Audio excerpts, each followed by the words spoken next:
Me emrin e Allahut, mëshiruesit, mëshirbërësit. Jemi në emisionin Në prag të iftarit, program i realizuar në bashkëpunim mes Radio Vatit dhe Miftinisë së Shkupit. Ky emision transmetohet në valët e Radio Vatit si dhe në kanalin zyrtar TV Miftinia. Në këtë program trajtojmë tema të ndryshme nga jeta e pejgamberëve.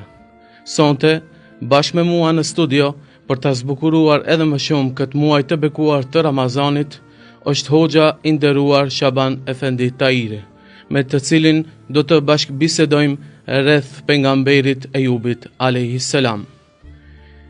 I nderuar hoxh, mirë se erdhe. Si u gjetëm dhe faleminderit për ftesën. Inshallah Allahu Teala që ju shpërbleje për këtë emisionet të bukura. Amin. Gjithë inshallah. Hoxh i nderuar, si në fillim, a mund të na tregoni se kush ishte më sakt Ejubi alayhis salam? Fillimisht Allahu që shpërbleje dhe Miftinisë dhe juve që u zgjodhën bashkë të temat për pejgamberët, se shëmbulltyra më e mirë që mundet një musliman të merr në jetën e tij është jeta e pejgamberëve. Prej aty do thotë ne inspirofmi dhe marrim thatë frymëzimin tonë që të jemi besimtarë dhe njerëz më të mirë. Ne zgjodhëm thotë Ejubin alayhis salam si pejgamber të cilin Allahu xhaleshanu e përmend 4 herë në Kur'an dhe shumë përgjithësi për biografinë e tij nuk ka shumë të dhëna, sikur për pejgamberin Musa alayhis salam apo Ibrahimin alayhis salam, po përmendet vetëm si shembulltyr e durimtarve. Inshallah Taala do të kalojmë edhe te ajo pjesë. Po fillimisht si biografia e tij thuhet për Ejubin alayhis salam se është, do thot, pasardhës nga Ishaku alayhis salam, do thot se e përmendet edhe Allahu xhaleshanu në surën An'am në ajetin 84, ku tregohet se prej pasardhësve të Ibrahimit alayhis salam është edhe Ejubi alayhis salam. Thot ka prejardhje të pejgamberëve dhe si pejgamber ka qenë i dërguar në tokat bizantine. Thuhet në Sham, thuhet në tokat bizantine, po dihet se edhe Shami një pjesë ka qenë në sundimin bizantin. Kështu që aty thuhet në librat e historisë ka thirrë në Islam dikun 7 vite dhe përgjatë aty në 7 viteve derisa ka thirrë në fenë e Zotit, vetëm 3 njerëz ju kanë përgjigj thirrjes së tij.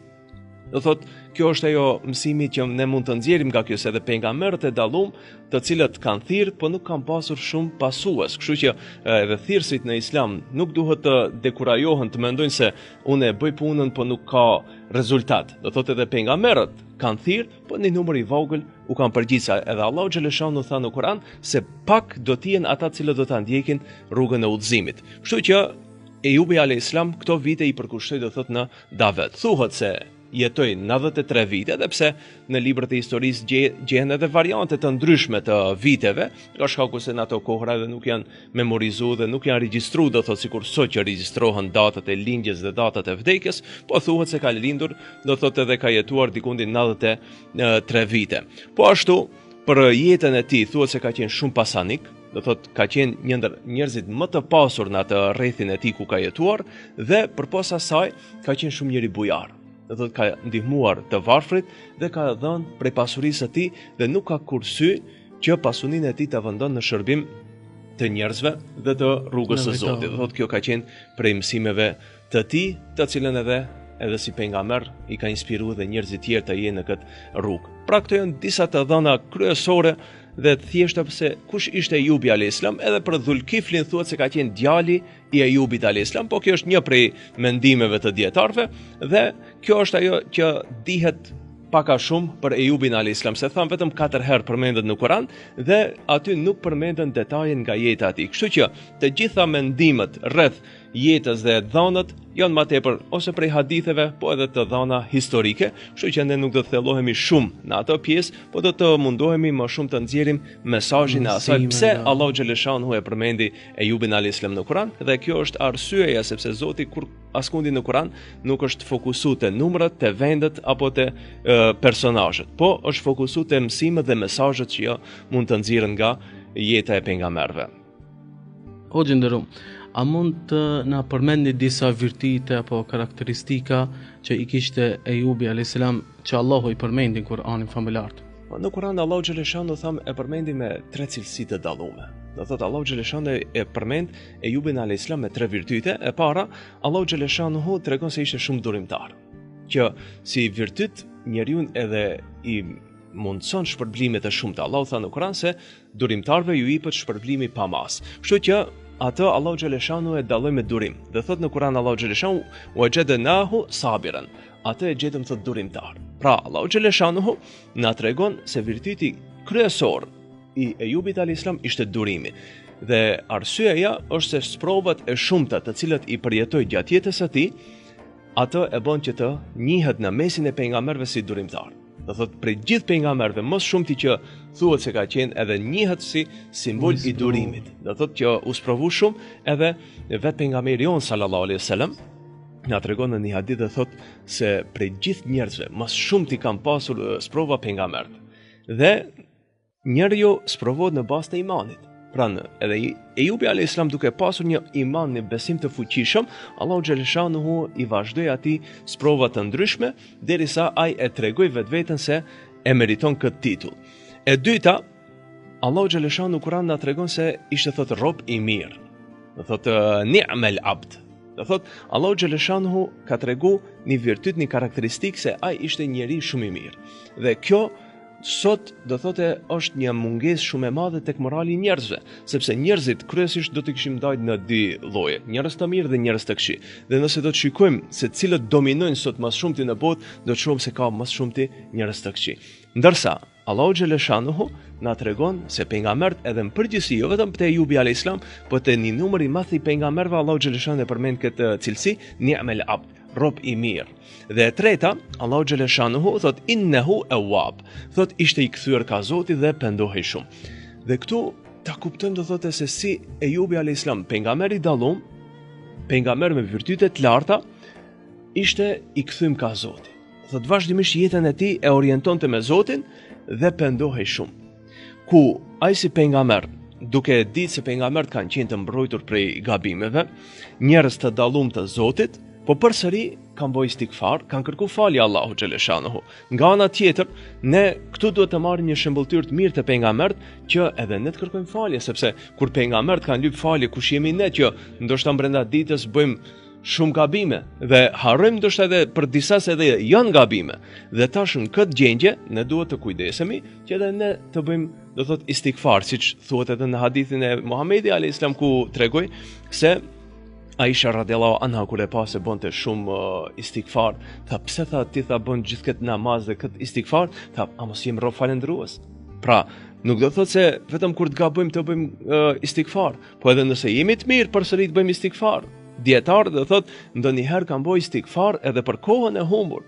Do thotë kur kanë humb kohën, ndonjëherë kur ju ka duk se e kanë humb kohën kot, ka thonë estagfirullah pse çum kohën kot dhe nuk e angazhon vetëm në ndonjë adhurim apo dije. Pra ndonjëherë nuk do thotë vetëm bësh mëkat dhe të bësh istikfar, po ndonjëherë edhe neglizhencën të cilën e bëjmë brenda ditës duhet të kërkojmë falje.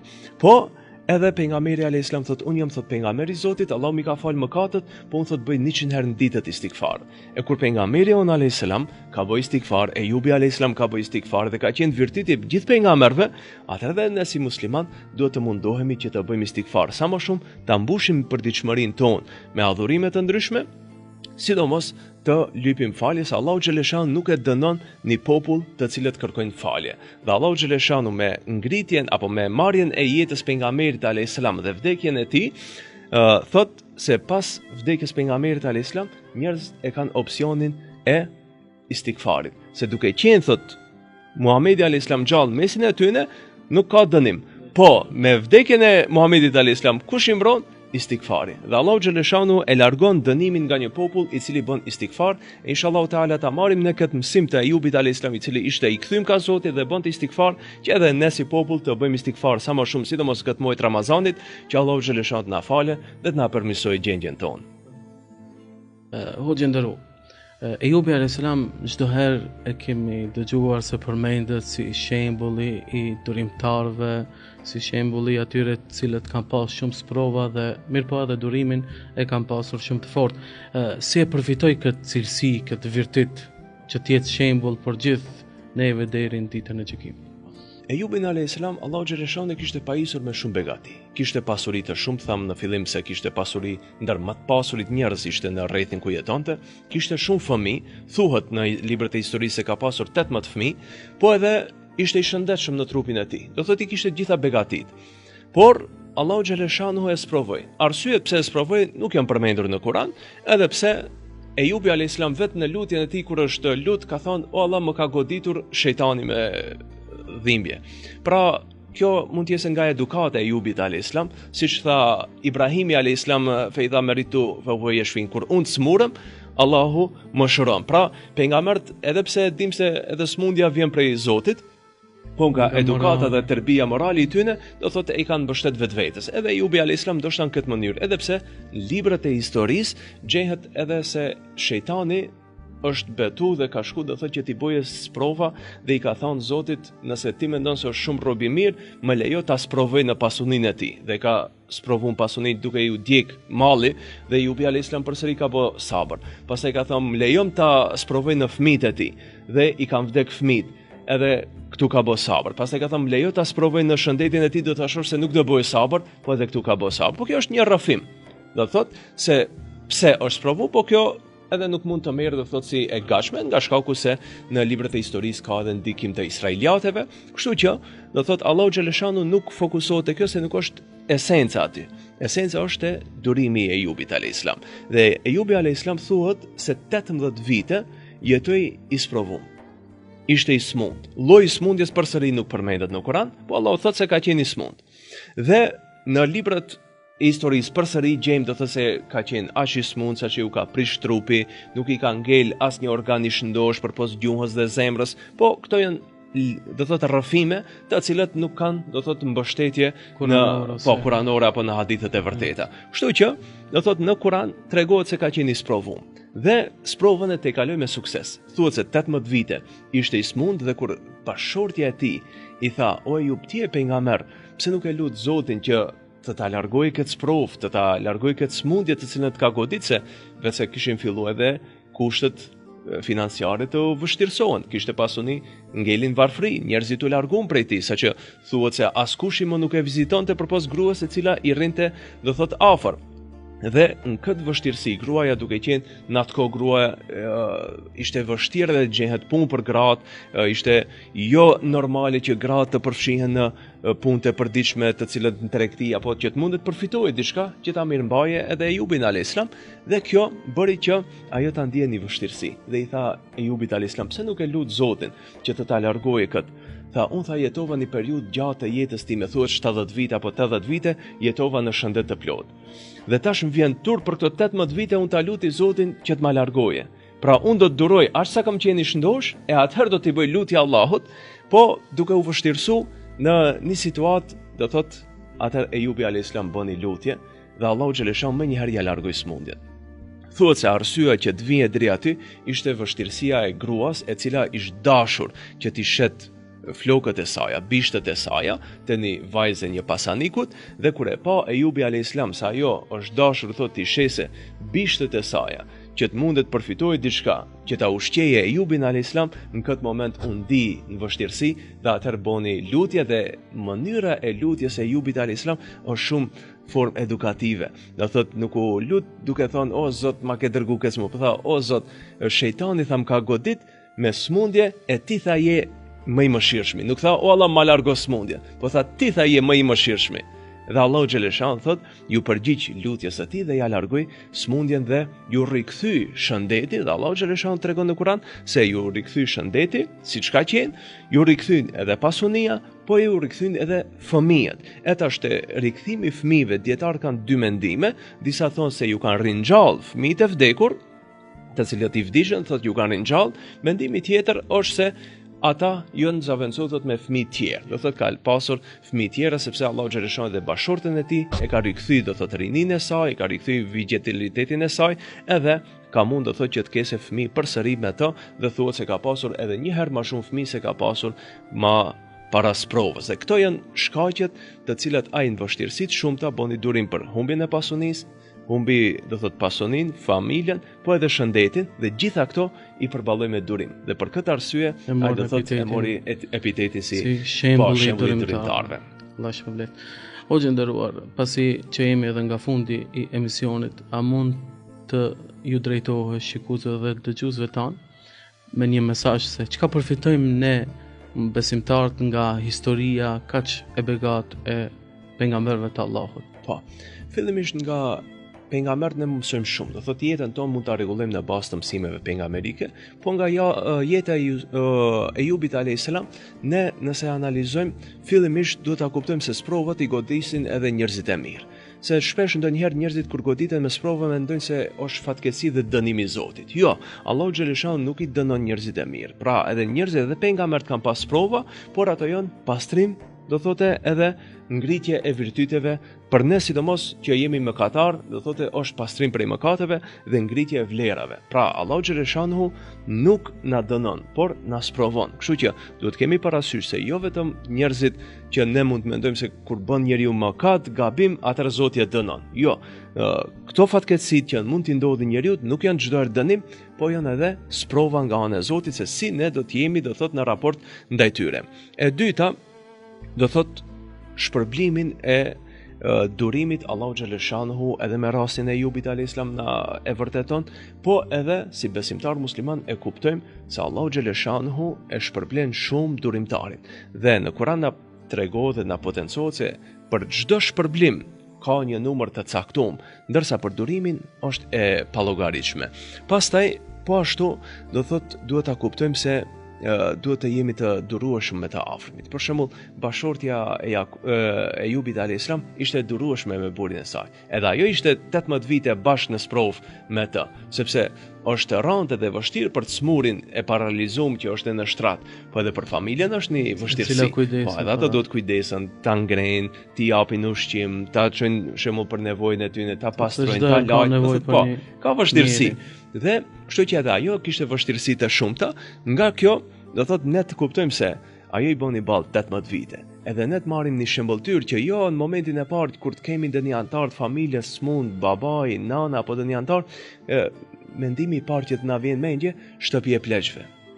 Zgjidhja e parë, se unë jam punë, tjetrin punë, kush do kujdeset dhe tash duhet t'i çojmë pleqshin shtëpi të pleqshve. Kjo nuk është zgjidhje. Sikur arsyetojmë se bëhet fjalë për të mirën aty. Për të mirën e aty, ne s'mundemi të kujdesemi si duhet, po pse ti s'u kujdesh si duhet? Thotë edhe ti e ke bab, si kujdesesh ti për babën apo nanën, nuk mund të kujdeset dikush shtëpi të pleqshve. Pra, nga kjo e shoh se 18 vite ajo e përballoi sprovën me burrin e saj. Edhe ne nga kjo marr, ajo s'ka qenë pejgamber. Ajo ishte gruaja e pejgamberit. Pra, ajo nuk ishte pejgamber. Ejubi alayhis salam ishte pejgamber, ajo jo. Kështu që ne mund të themi, po ai ka qenë pejgamber. Jo, kjo nuk ishte pejgamber. Kjo ishte njëri i zakonshëm, edhe ne jemi të zakonshëm, kështu që po, një bashorte e ndershme. Jo në momentin e parë që bashortit kese sprova dhe probleme dhe të largohemi prej bashortit. Po, kur është mirë, buri mirë. Në moment kur ka probleme, ne të largohemi prej tij. Po, edhe këto janë disa edhe e fundit që duhet ta kemi parasysh, kërkimi i ilaçit. Do thot Allahu xhaleshanuhu në moment kur e shëroi Ejubin alayhis salam, kishte mundësi vetëm kun feyekun. Ti thotë shërohu dhe shërohet. Po jo, çka i tha Ejubit alayhis salam, tha, shtyje tha me këmbën tënde dheun dhe do të dalë tha uji i pastër, uji i ftoftë dhe i pastër. Me të thot pi, edhe thot laju. Kjo përmendet në Kur'an. Dhe tash, Allahu xhaleshanu i nxori ujë përmes të cilës do thot ai do lëvizë pak prej vendit, mos presej i gatshëm tash Allahu ta shëroi. Por jo, bën diçka. Me këtë na jep një mesazh. Mos rin kokë shpinë, o Allah më shëron.